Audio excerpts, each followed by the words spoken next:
যে গরম পড়েছে এই গরমে সকালে ব্রেকফাস্টে যদি তোমরা হালকা ফুলকা কিছু খেতে চাও তাহলে এই রেসিপিটা সকালে ব্রেকফাস্টে রাখতে পারো। নরম সফট আর স্পঞ্জি, খেতে কিন্তু অসাধারণ লাগে, টেস্টি বি এবং হেলদি বি। আর সাথে থাকছে বাদামের চটপটা চাটনি।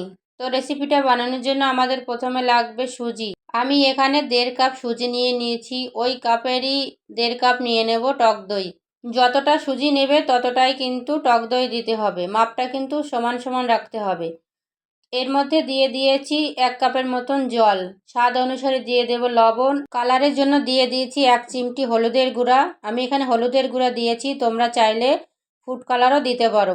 1 চামচ দিয়ে দেব চিনি। এবার সবগুলো একসাথে ভালো করে মিশিয়ে ঢাকনা চাপা দিয়ে রেখে দেবো আধা ঘন্টার জন্য। আমি এই ব্যাটারটা আধা ঘন্টার জন্য ঢেকে রেখেছিলাম। তোমাদের কাছে যদি টাইম না থাকে তাহলে 10 মিনিট বা 15 মিনিটও ঢাকা চাপা দিয়ে রাখতে পারো। ব্যাটারটা যতক্ষণ রেস্টে রাখবে বা ফেটাবে ততটাই কিন্তু সফট আর স্পঞ্জি হবে। তো আধা ঘন্টা পর আমি এর মধ্যে দিয়ে দেবো 1/2 চামচের মতন হিং আর দিয়ে দেবো 1 চামচের মতন গরম রিফাইন তেল। দিয়ে ভালো করে ব্যাটারটা মিশিয়ে রেখে দেবো এক সাইডে। ঢোকলা বেক করার জন্য আমি এখানে একটা কেক টিন নিয়েছি, তার মধ্যে দিয়ে দেবো অল্প একটু রিফাইন তেল। হাত দিয়ে ভালো করে মেখে নেব। ব্যাটারের মধ্যে দিয়ে দেবো 1 প্যাকেট ইনো, অল্প একটু জল দিয়ে ভালো করে মিশিয়ে নিতে হবে। ব্যাটারে ইনো দেওয়ার সাথে সাথে কেক টিনের মধ্যে ট্রান্সফার করে নিতে হবে। আমি এখানে একটা কড়াইতে কিছুটা জল দিয়ে ঢাকনা চাপা দিয়ে ফ্রিহিট করতে রেখে দিয়েছিলাম। কড়াই ফ্রিহিট হয়ে গেলে স্ট্যান্ডটা বসিয়ে ঢাকনা চাপা দিয়ে রেখে দেবো 20 মিনিটের জন্য। ঢোকলা রেডি হতে হতে আমি একটা চাটনি বানিয়ে নেব। একটা মিক্সি জারে দিয়ে দেবো 1 মুঠি বাদাম, কিছুটা ধনিয়া পাতা, 4-5টা কাঁচা লঙ্কা, একটা টমেটো কুচি। স্বাদ অনুসার দিয়ে দেবো লবণ। কোনো রকম জল না দিয়ে মিক্সিতে ভালো করে পেস্ট করে নিতে হবে।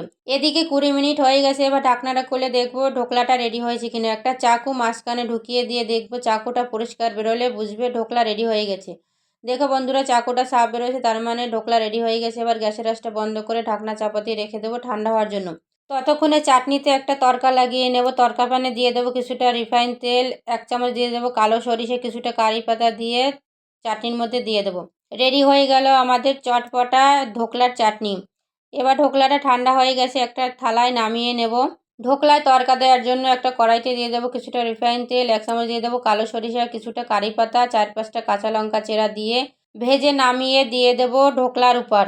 তারপরে চামচের সাহায্যে চারিধারে এরকম সেট করে দিতে হবে। আমি কিন্তু ঢোকলার মধ্যে চিনি দিয়েছিলাম, এই জন্য আমি আর চিনির শিরা বানাইনি। তোমরা চাইলে চিনির শিরা বানিয়ে উপর থেকে ছড়িয়ে দিতে পারো।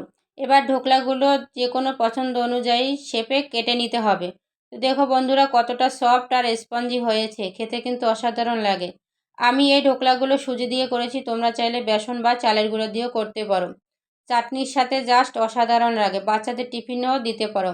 রেসিপিটা যদি তোমাদের কাছে ভালো লাগে অবশ্যই একটা লাইক কমেন্ট বন্ধুর সাথে শেয়ার করবে। ফেসবুক থেকে দেখলে চ্যানেলটা ফলো করে রাখবে। ফির মিলেঙ্গে, বাই।